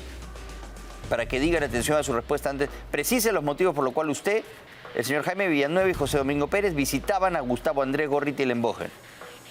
En esas visitas también estuvo presente el fiscal José Domingo Pérez y fueron coordinadas por el señor Jaime Villanueva. El objetivo de las reuniones fueron, de lo que pude presenciar, un intercambio de opinión e información sobre el avance de los casos a cargo de José Domingo Pérez y la importancia, según Pérez Gómez, de tener el respaldo de Gustavo Gorriti por las publicaciones de IDL Reporteros. Otro más, este no es Jaime Villanueva, este ya es Miguel Girao, que está confirmando lo que ya antes dijo Jaime Villanueva. En tales reuniones, Gustavo Gorriti mencionaba cómo iba el caso Lava Jato en Brasil y qué acciones eran importantes desde la Fiscalía. O sea, lo que está diciendo es que estaba dirigiendo efectivamente las investigaciones, al menos en la Fiscalía de José Domingo Pérez, ¿no? Comentaba cómo iba su caso de manera específica y lo que él consideraba obstrucciones internas en el Ministerio Público. Quiero indicar que se resaltaba mucho lo vivido por Jaime Villanueva a nivel periodístico y en caso de José Domingo Pérez sentía que IDL era un medio que le daba soporte a lo que denominaba la sociedad civil organizada. Entonces remarcó que esa relación que tuvo José Domingo Pérez en comunicación, como lo ha dicho, directa con Gustavo Gorriti, y lo que Villanueva siempre resaltaba del poder de IDL. Recibió una llamada que al terminar me comentó que era Gustavo Gorriti, que le había dicho que Pérez Gómez había renunciado a la juramentación de Chávarri y que le daba un tiempo máximo para que resuelva unificar el equipo Lavajato o no iba a durar como fiscal de la Nación. Esto es una amenaza a Chávarri. Ante tal situación, Villanueva llamó a Patricia Benavides para comentarle esto y la importancia de que se produzca la unificación. De este modo le dieron los accesos a la cuenta de Twitter institucional al señor Villanueva para que redacte el Twitter publicado el 20 de julio del 2018 a las 7:13 p.m. anunciando la unificación del equipo especial, colocando como coordinador al fiscal Rafael Vela y como provincial a José Domingo Pérez. Luego de lo cual, la semana siguiente, el señor Gustavo Gorriti publica un editorial el 27 de julio del 2018 en el que señala que la temprana decisión de Pedro Chávarri era enormemente positiva. O sea, presionaba al fiscal de la Nación. Y como ha dicho Jaime Villanueva, al que acaba de estar de interino, Juan Carlos Villena, también. Esos eran los motivos para los cuales Villanueva siempre consideró que IDL podría destruir la carrera de cualquier fiscal y él quería estar cerca de Gustavo Gorriti por sus pretensiones de incursionar en la política. O sea, imagínense. Para que diga, conforme a su respuesta antes indicada, tiene conocimiento antes de dirigirse a las instalaciones de IDL ubicado en Pardo y Aliaga, así como el domicilio de Gustavo Gorriti, se comunicó con el señor Villanueva, con el señor Gustavo Gorriti y José Domingo Pérez. Dijo, cuando Jaime Villanueva me pedía que lo acompañe, me decía que ya estaba coordinada la reunión con presencia de Gustavo Gorriti y José Domingo Pérez. Jaime Villanueva decía que era importante conocer, y en su caso específico, el tener una relación cercana con Gorriti y IDL Reporteros. Ante ello, acepté acompañarlo por la importancia del medio de comunicación y había leído publicaciones del señor Gorriti. Ahora bien, en lo personal, este nivel de importancia pude volverlo a presenciar en el año 2022, cuando se desarrollaba el concurso para fiscales supremos en los que participaban las señoras Liz Patricia Benavides y Deley Espinosa. En ese contexto y siguiendo la línea de la respuesta, la fiscal Marita Barreto y la fiscal Benavides tuvieron una reunión en el automóvil del periodista Rodrigo Cruz para que pueda dar una opinión favorable sobre su participación en el concurso, a lo cual Barreto, quien decía tener amistad con el señor Cruz, a quien denominaba Rodri durante esa reunión, y el periodista César Prado de IDL. En esa reunión, el señor Rodrigo Cruz hizo unas preguntas a Benavides. En ese extremo presentó sus publicaciones en el diario El Comercio. Estaba en esa época en El Comercio, hecho visita con el director del Comercio, Patricia Benavides. Publicó un artículo denominado Guerras Fiscales, en donde retomaban su crítica a la fiscal Deley Espinosa en cuanto al caso Orellana, porque la señora Barreto señalaba que no debía ser fiscal suprema. Ahí, en todo ese contexto, se va la relevancia del medio periodístico IDL y del por qué el señor José Domingo Pérez asistía a las reuniones con el señor Gorriti y publicaban con posterioridad artículos a favor de su trabajo y su persona. Esto está lleno de novedades, ¿no? En el año 2017, Villanueva me comenta que había un problema para la investigación de la señora Keiko Fujimori y que requerían un fiscal que pueda asumir la investigación sin temor.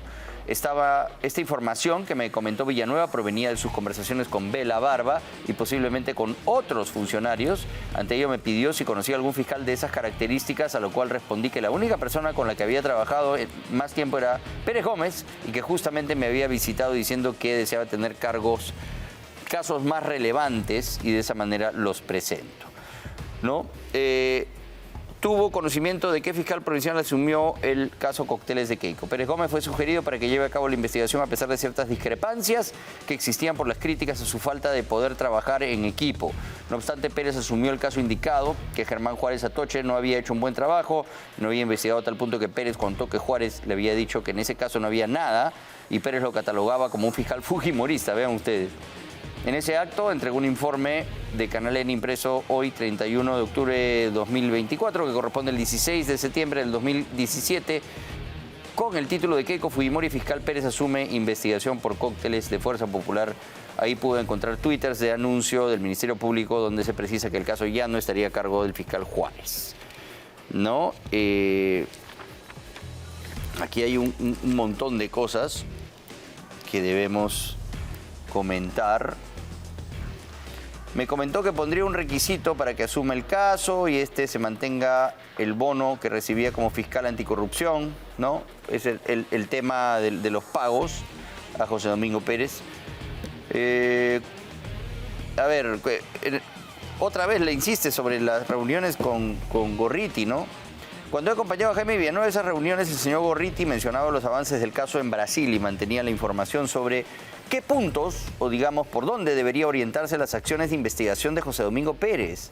O sea, lo que está diciendo acá Miguel Girao es que Gustavo Gorriti tenía la información de Brasil, tenía el contacto con Pablo Sánchez y se daba el lujo, sentía que tenía la autoridad de dirigir a José Domingo Pérez, porque él había forzado, ¿no?, a que este grupo se unifique y amenazando además, ¿no?, al fiscal Chávarri.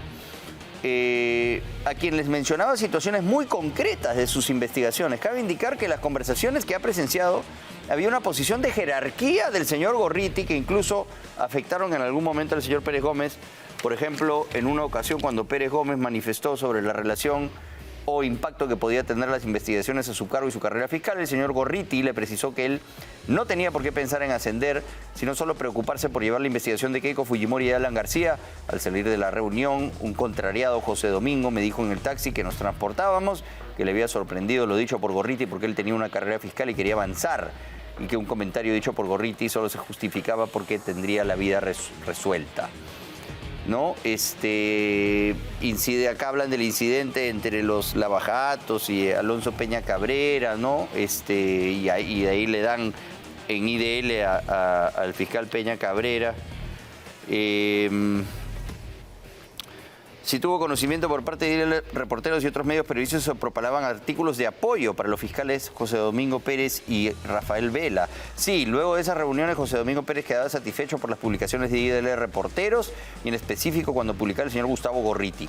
José Domingo Pérez le comentaba a Villanueva que era necesario que se mantenga esa defensa y también utilizaba este mecanismo para cuestionar a las personas que consideraba adversas a su trabajo y en lo personal, como ejemplo, difundir la vinculación del fiscal Huartel Delgado en el caso de los audios de Cuellos Blancos. O sea, dosificaba la información que tenía en Cuellos Blancos para ir demoliendo a los fiscales que les eran incómodos y así, ¿no?, ir armando el camino para los lavajatos. ¿Ya? Y bueno, aquí hay también algo que... en lo que también, para que vean ustedes, no hay tampoco concordancia en todo, ¿no? Porque esto que tiene que ver con una reunión en Costumbres Argentinas, donde supuestamente se había llegado a un contubernio, ¿no?, en un caso, pero Miguel Girao dice que no. Sí, he concurrido 3 veces, siempre acompañado de amistades, en alguna oportunidad con mi ahora esposa Fiorella Félix, en otra ocasión era un amigo abogado, y la tercera vez con los señores Jaime Villanueva, Marco Guamán, Oscar Nieves, ¿no?, que era el abogado de la presidenta y el hijo de la esposa de Jaime Villanueva. Este último fue en el año 2021-2022, aproximadamente, no recuerdo bien, me parece que fue el segundo semestre del 2022. Lo que dice que se trató ahí fue temas de música, porque el hijo de la esposa del señor Villanueva, temas de experiencia que había tenido en política el señor Nieves, cuestiones de fútbol, algunos temas vinculados a libros y literatura, y Villanueva mencionaba el interés de incursionar en la política, ¿no? Él siempre mencionando querer postular al Congreso, pero me comentaba que deseaba ser ministro de Defensa o viceministro de Orden Interno del Ministerio del Interior. Sí dice que conoce a Oscar Nieves, pero que no, como indiqué, no se habló de otros temas que no sean de cultura general, no hablamos de temas legales porque estaba el hijo del señor Villanueva presente, que digamos un adolescente, y no hablaron de temas o de contubernios, al menos según la versión de Miguel Girao. Esto sí difiere, ¿no?, a lo dicho por Jaime Villanueva, donde asegura que sí, ahí se hicieron cosas. Muy bien, vamos ahora con el siguiente reportaje de Thaís Casalino. Al igual que con la empresa Tamshi en Loreto, a quienes esta ONG que acusó de tráfico de madera, organización criminal, minería ilegal, ahora están acosando a otra empresa llamada 8 Sur, pero en Pucallpa. Thaís Casalino fue a la zona a verificar in situ y ha recogido el testimonio de las propias comunidades nativas, donde la realidad es muy clara. Comunicar, dar conocimiento a la población de Llano Porvenir. Tenemos una visita de nuestros amigos de Contracorriente que vinieron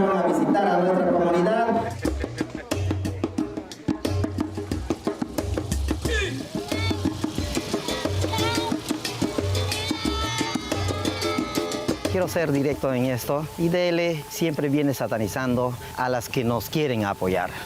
Estamos siendo acosados a nivel judicial y ante toda clase de órganos legales, y luego también a través de algunos medios de prensa, sobre todo de esta prensa activista que ahora se ha desarrollado a través de las redes sociales, que nos hacen toda clase de imputaciones que no tienen fundamento. Una más, al descubierto el modus operandi de un abogado que fomenta paros radicales y es representante de la ONG más poderosa del país, y una pseudoambientalista con millonarias cuentas offshore en paraísos fiscales, la que cobra por obstruir, acosar y denunciar a la empresa privada.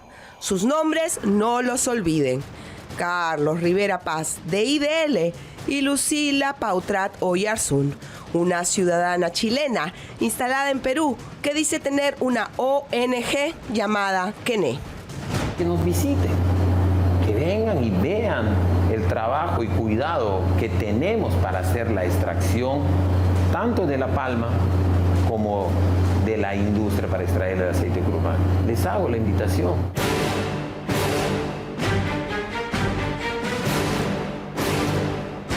Que Ochosur deforesta, que Ochosur es parte de una organización criminal que viene desde mucho antes que nosotros existiéramos como empresa, que Ochosur se ha apropiado de tierras de la comunidad. Cada uno de estos hechos ha sido categóricamente desmentido con evidencias que están absolutamente fuera de cualquier posibilidad de cuestionamiento. Como un copy-paste de acoso a la inversión privada, la ONG IDL y su subsidiaria Kené han denunciado en 16 oportunidades a la empresa de capitales norteamericanos Ochosur, instalada en Ucayali, que ha sufrido en 8 años la obstrucción de sus operaciones de extracción de palma aceitera. Las denuncias, todas archivadas, van desde trata de personas hasta organización criminal. Y no se ha podido jamás evidenciar que Ochosur deforeste, porque ese es uno de los compromisos fundamentales que asumimos desde que fuimos constituidos en el 2016. Hay una narrativa que es común en estas ONGs que, además, hacen eco en medios también subsidiados por los mismos intereses extranjeros. Engañan acerca de una supuesta deforestación, contaminación, violación de derechos humanos y abuso de comunidades nativas que no existen, tanto así que ellas mismas las han denunciado. Sabemos que hay otra denuncia que se está apareciendo, que lo está haciendo IDL, y demás personas que vienen afectando a la comunidad. Ellos eran las personas que pagaban a Linda Vigo. Ellos le buscan como abogado, asesora legal de la comunidad, pero quien le hacía el pago era por medio de FECONAO y IDL. Basta darse cuenta del engaño viajando y conociendo el lugar. Contracorriente llegó a Ucayali para conversar con las comunidades que rodean la empresa cuestionada.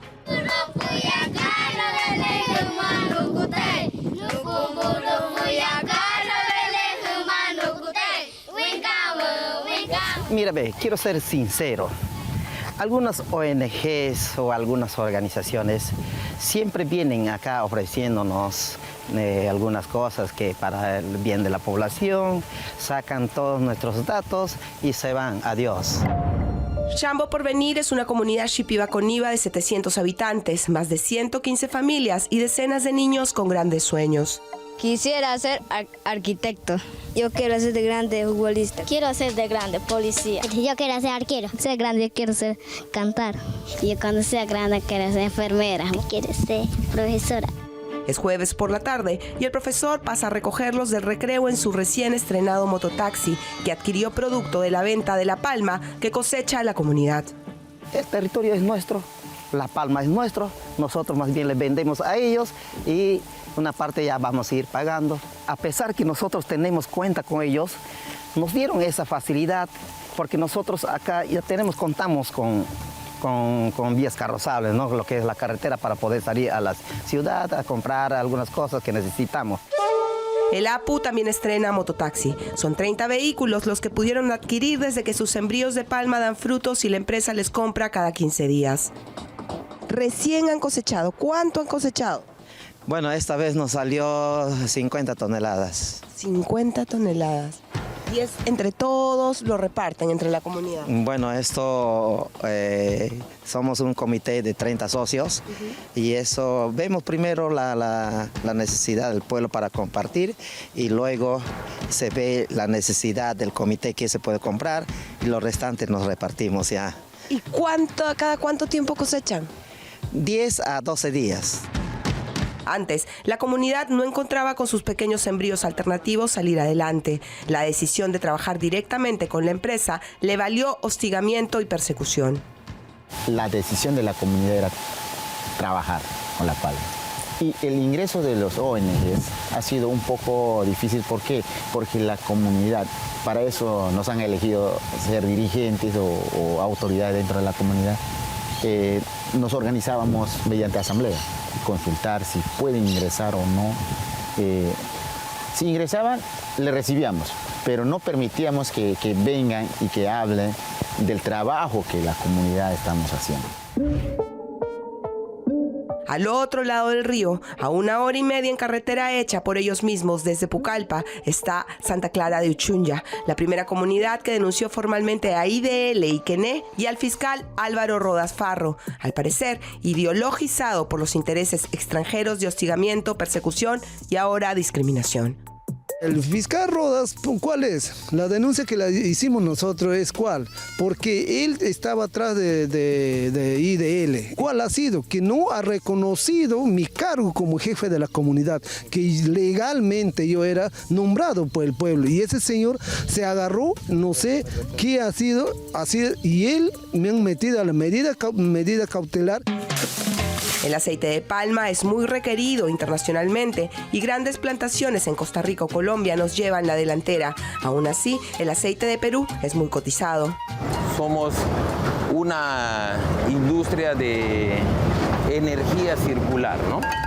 Nos permitieron recorrer la planta y nos explican todo el proceso que en una sinergia circular regresa a la bendita planta para el abono. El racimo de fruto fresco atrapa estos frutos, estas pepas, ¿no? Al extraerlo, al ser cocinadas y al ser prensadas, tenemos 2 productos, ¿no? Que sería la nuez y la fibra. Esto ya pasa a lo que es palmistería, trituración, pero lo que queda ya es el aceite crudo de palma, que es ¿no? Premium para ser exportado, ¿no? Luego, esta fibra con esta nuez es separada, como ustedes ven. Esta fibra es el 70% de lo que necesita de combustible la caldera. La nuez pasa a otra etapa, le separamos la cascarilla de la almendra. O sea, la nuez sale la cascarilla y se vuelve almendra, ¿no? Y la almendra ya pasa a palmistería para ser prensada y sacar la harina de palmiste, que es alimento balanceado directo, de consumo directo para vacas, cerdos y pollos, y por supuesto el aceite crudo de palmiste. Esto es para cosméticos, dicen que es el aceite de la belleza, ¿no? Este es de uso alimentario, ¿no? Ya va para refinerías y de uso ya directo para el consumo humano. El Fundo Tibecocha, comprado por la empresa Ochosur, ha demostrado judicialmente y con diferentes estudios internacionales que no deforesta ni contamina y que el anterior dueño denunciado nada tiene que ver con la actual administración. Pero aún así, los medios que hacen eco de estas ONGs obstruccionistas e ideologizadas lograron que su reputación internacional se vea mellada. Aún así, siguen apostando por el trabajo con las comunidades. Siempre cuando uno hace las cosas bien, siempre se presentan detractores de diferentes tipos que tratan de desinformar, desunir. Y bueno, sí afectan, pero creo que la verdad siempre es una. Nosotros como empresa nos va bien, también las comunidades les debe ir bien. Esa es la idea, ¿no? En resumen, es mantener un equilibrio basado en valores, practica valores con nosotros, de una acción ética, de no intervención en las decisiones de ellos. Y así, en menos de 5 minutos, cualquier comunero o poblador puede trasladarse a través del río Aguaitía. Antes se demoraban más de 5 o 6 horas. Antes, las comunidades tardaban 6 horas y hasta todo un día en poder llegar a la ciudad. El ingreso de la empresa desde hace 8 años también ha traído desarrollo para ellos.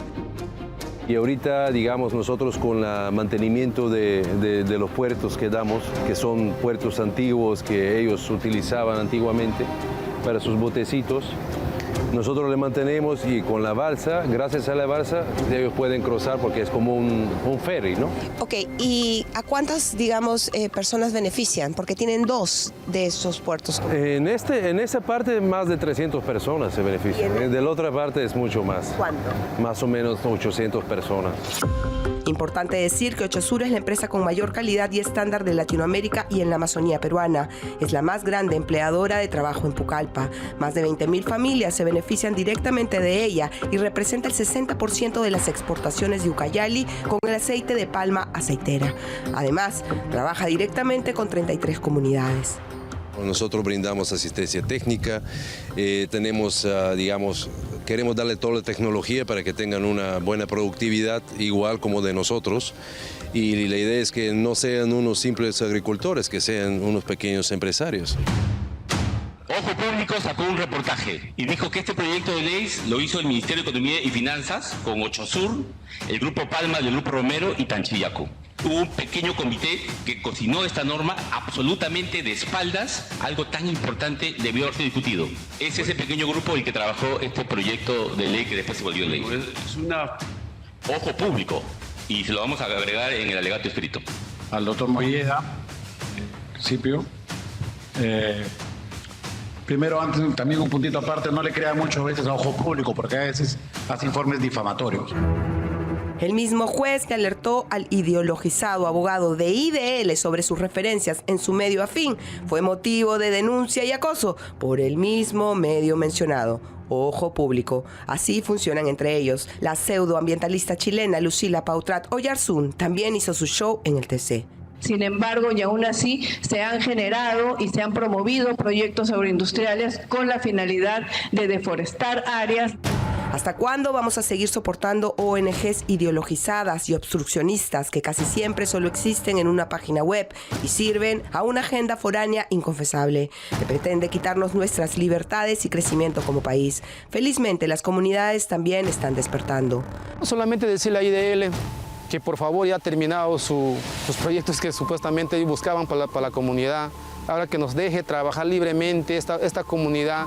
Progreso, educación y desarrollo sostenible. Las buenas empresas privadas, ojo, con todas las certificaciones y protocolos de cuidado ambiental a nivel internacional, prometen dar batalla y quedarse en un país en el que todavía creen y quieren. Las puertas están abiertas para todos los peruanos que quieran conocer de verdad el manejo de una planta que en el mundo está dando mucho que hablar.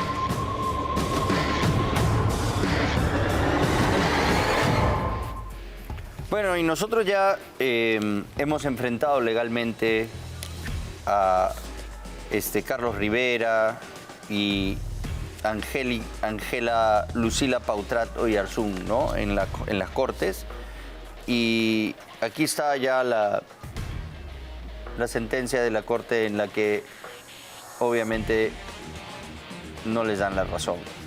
Porque lo que quieren hacer Carlos Rivera y sus amigos es simplemente empapelarnos, intimidarnos, amenazarnos, para que nos quedemos callados, para que no revelemos estas cosas en donde se hacen evidentes sus incorrecciones, su doble rasero, ¿no? Y sus verdaderas intenciones. Aquí está este tuit de nuestro director Carlos Paredes, una derrota más para las denuncias adefesiarias de la dupla offshore, Rivera IDL, Rivera, Pautrat. Ahí les pone su... para que se enteren. La cuarta Sala Penal de Apelaciones de la Corte Superior de Justicia de Lima confirmó rechazar la querella que presentaron por revelar sus millonarias cuentas en paraísos fiscales. Aguanta Riverita, ¿no? Aquí está la resolución. Se resuelve declarar infundado el recurso de apelación interpuesto por la defensa técnica de la querellante Ángela Lucila Pautrat Oyarzún. En consecuencia confirmaron la resolución de rechazar de plano la querella impuesta por Ángela Lucila Pautrato Yarzún por delito contra el honor, difamación agravada en contra de Thaís Ivonne Casalino Zapata, Augusto Fernando Fernández del Campo y José Carlos Paredes Rojas. Así vamos a combatirlos uno a uno, ¿sí? Estos casos que lo que pretenden es silenciar a un medio que no se alinea con su forma de pensar, que no está en sintonía con lo que ellos quieren lograr. Y ese ruido que hacemos desde acá les es incómodo, porque hay tantas incorrecciones en la manera en que ellos manejan la información, el Ministerio Público, y cómo tratan de desinformar realmente a la gente para aprovecharse de eso, ¿no? Y como nosotros somos los malos de la película para ellos, porque evidenciamos todos estos arreglos que hacen, se ponen nerviosos y nos quieren empapelar, como ha sido el caso de Rosa María Palacios, porque nosotros no nos habíamos metido con ella. Ella lanzó la primera piedra, que quede claro. En su artículo de la semana pasada dijo que este medio era un medio mentiroso. Miente, que algo queda, dice ella. Bueno, nosotros también tenemos derecho a investigarla entonces. Si ella nos acusa de mentirosos a nosotros, cuando tiene tremendo rabo de paja, ya se van a enterar en el siguiente informe.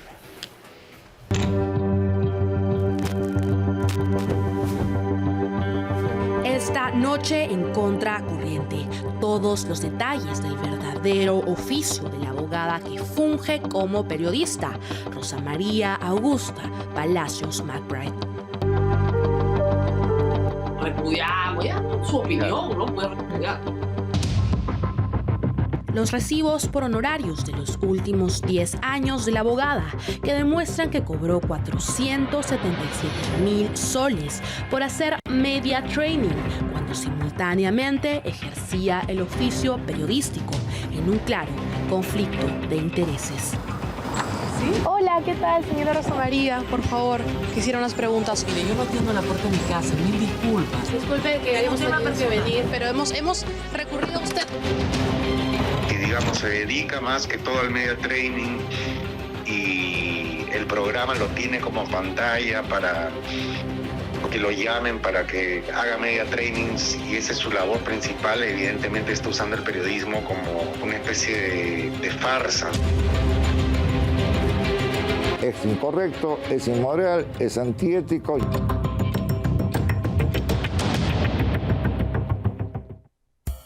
A ver, empecemos por el principio. Sí. Decidiste dejar la práctica, consultoría, asesoría, lo que sigas, y te dedicaste al 100% al periodismo. La abogada Rosa María Palacios, por lo menos hace una década, tiene como oficio principal hacer media training, es decir, es abogada de Dios y del diablo al mismo tiempo. Entrevista como periodista y prepara a sus entrevistados como coach.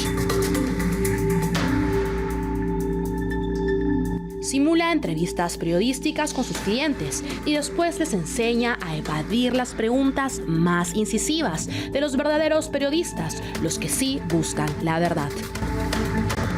A veces sus servicios también incluyen la defensa de sus clientes en sus columnas, monólogos o redes sociales. Solo así se explica la colección de sus tweets que pasarán a la historia, con lo que nunca se debe hacer en el oficio periodístico. El media training es una herramienta muy recurrida por cualquier tipo de organización, a los portavoces de una institución pública, privada, de una marca en particular, para tratar de salir, digamos, airoso en una relación con algún medio de comunicación. Digamos, más simple, se le enseña cómo responder. A responder satisfactoriamente. Rosy, como cariñosamente le dicen sus amigos, ha declarado ante la SUNAT haber cobrado casi $500,000 de soles, ejerciendo como coach especializada en los últimos 10 años. La SUNAT no guarda registro desde cuando la abogada Palacios irrumpió en el oficio periodístico después de ser funcionaria del gobierno fujimorista y asesora del candidato fujimontesinista a la alcaldía de Lima, Juan Carlos Carlos Hurtado Miller. Por esa función cobró $1,750 cada quincena, es decir, $3,500 al mes, pagados de la caja negra de Montesinos, como lo demuestra este recibo y como lo revelaron en su momento Hurtado Miller y su esposa. Aunque no entreviste a la persona que hizo el media training, saldrá favorable la noticia al asesorado de todas maneras en alguna etapa, en algún momento. Yo creo que ella nunca va a tocar, sea negativamente, a esas personas que la han contratado, ¿no? Por más que, digamos, hay algún tipo de noticia relevante que comentar sobre ello. Entonces guardará silencio porque han sido sus patrocinados. Eso es lógico, ¿no? No va a atacar a quien la contrató.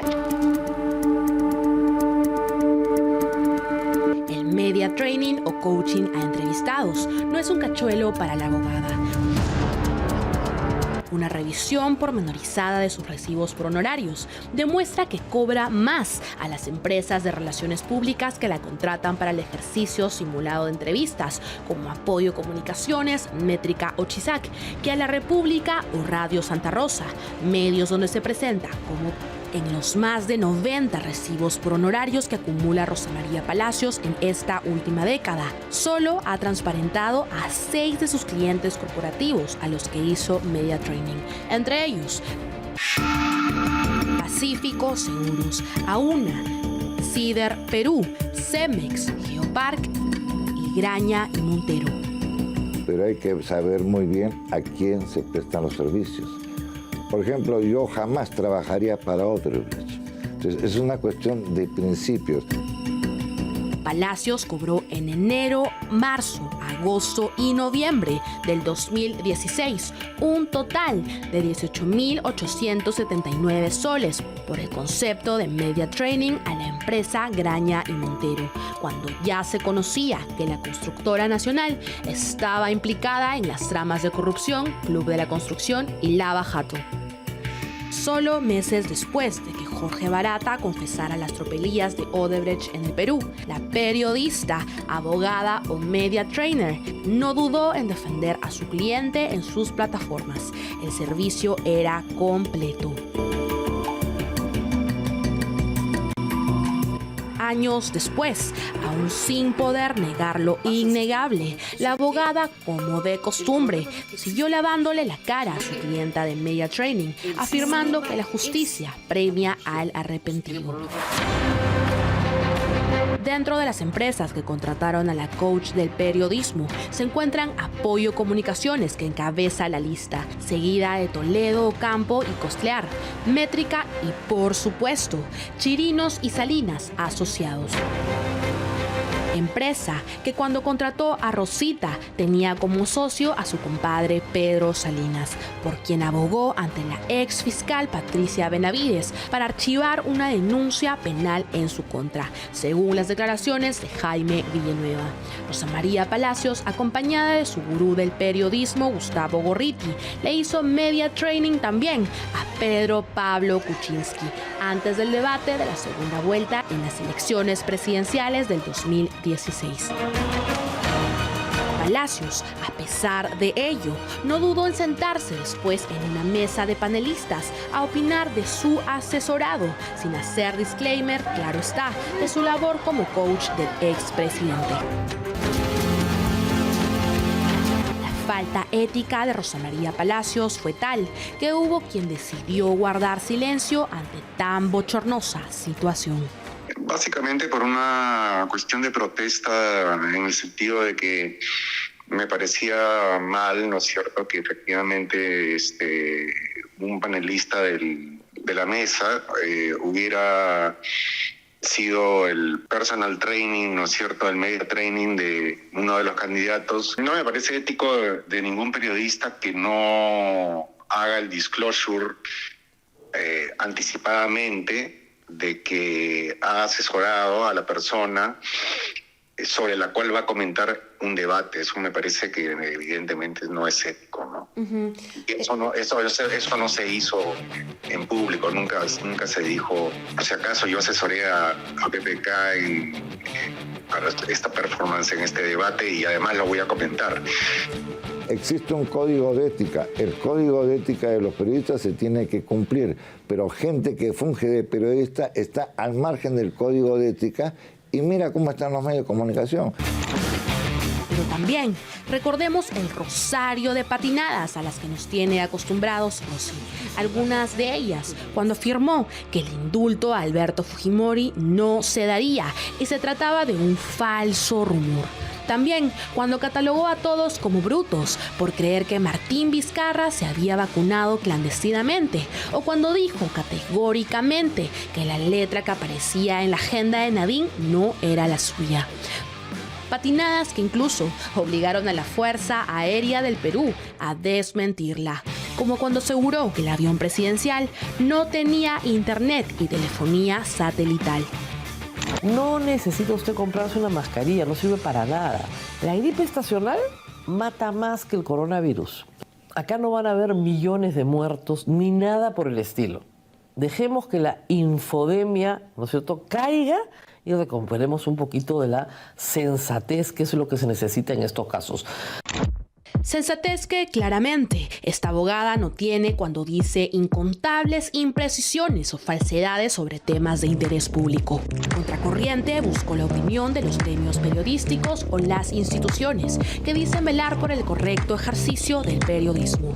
El Instituto de Prensa y Sociedad IPIS decidió no responder. ¿Será acaso porque en la lista de los asociados aparece el nombre de la abogada en cuestión?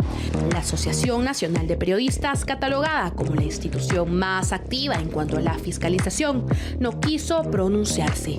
Tal vez su ideología, abiertamente expuesta de izquierda, está de la mano con la ideología con la que hoy Rosa María Palacios es afín. El Colegio de Periodistas indicó que la ética periodística de este caso será visto en una reunión de directivos la próxima semana. Y por último, y como era de esperarse, el Consejo de la Prensa Peruana no respondió, porque la presidenta de la Junta Directiva es nada más y nada menos que María Eugenia Mome, hermana de Gustavo Chicho Mome, director del diario La República, donde Rosa María trabaja. Un total blindaje para la abogada que usurpa labores periodísticas y que además se autodenomina independiente de toda norma deontológica. También contactamos de varias formas con la abogada, incluso fuimos a su domicilio para conocer su versión, pero fue en vano. Rosa María prefiere guardar silencio. ¿Sí? Hola, ¿qué tal, señora Rosa María? Por favor, quisiera unas preguntas. Mire, yo no atiendo la puerta de mi casa, mil disculpas. Disculpe que hayamos tenido que venir. Queda en evidencia el grave conflicto de intereses y violaciones flagrantes a la ética periodística de quien funge por años como tal. El doble ingreso por funciones indiscutiblemente opuestas de la abogada que juega a ser juez y parte en medio de una evidente violación a la deontología periodística y de transparencia a sus cientos de seguidores, que a estas alturas nos preguntamos si sabían los inconfesables intereses de su líder de opinión y sus clientes.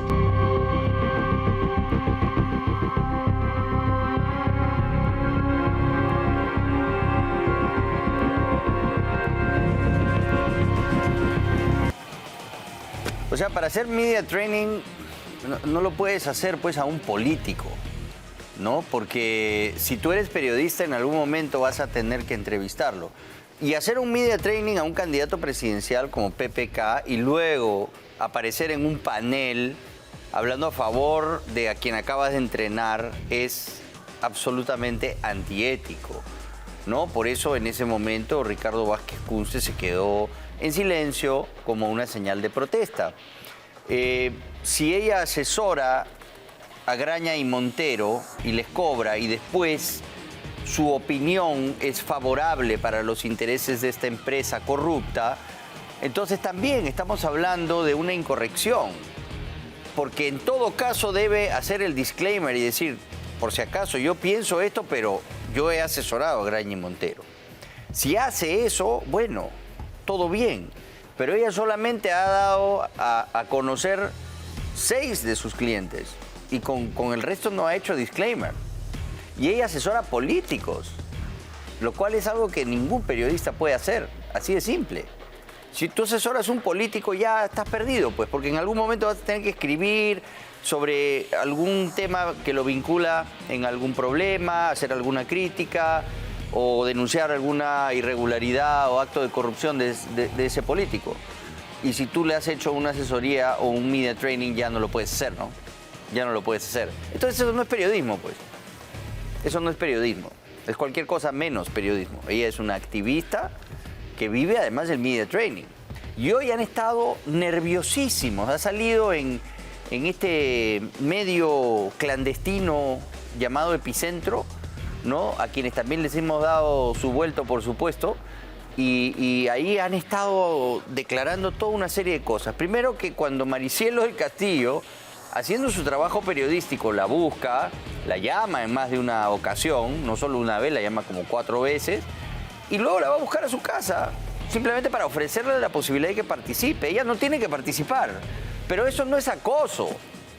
Eso no califica como acoso. Es tocarle la puerta y decir, señora Rosa María Palacios, como ustedes han visto, de una manera muy cortés, puede dar su versión. No, no quiero, no atiendo, chao. Ya está. Eso no es acoso. Es buscar a una persona que se está investigando por estas irregularidades que consideramos faltas éticas en una persona que tiene muchos seguidores en la opinión pública y está desinformando. El cártel de la desinformación son ellos. Y tienen el cuajo de decir que aquí nosotros somos el cártel de la desinformación. Bueno, si te metes con nosotros, te vamos a responder 1 y 1000 veces. Escribiste tu artículo de que somos unos mentirosos. ¿Quién es el mentiroso ahora? ¿Quién es el mentiroso ahora? ¿Quién es el que engaña al público ahora, Rosa María? ¿Nosotros o tú? Bueno, dense por servidos. Y nos ha dicho que somos delincuentes, ¿no? Que somos delincuentes, ha dicho. Va a tener que demostrar ante un juez, ella más bien, si lo que hemos hecho nosotros aquí configura un delito. Así que, si quieren también, bueno, contrátalo a Carlos Rivera, ¿no? Paredes, que lo contraste a Carlos Rivera, que nos gusta pelear con él. Que él sea el abogado. Nos encantará, nos encantará. Nos vemos en los tribunales, doña Rosa María Palacios. Dios, teníamos que responder a Pedro Salinas. ¿Ah? Ya le damos el próximo domingo, está bien. Tranquilo, Pedrito, que te vamos a atender. Hasta la próxima, quédese con Rey con Barba.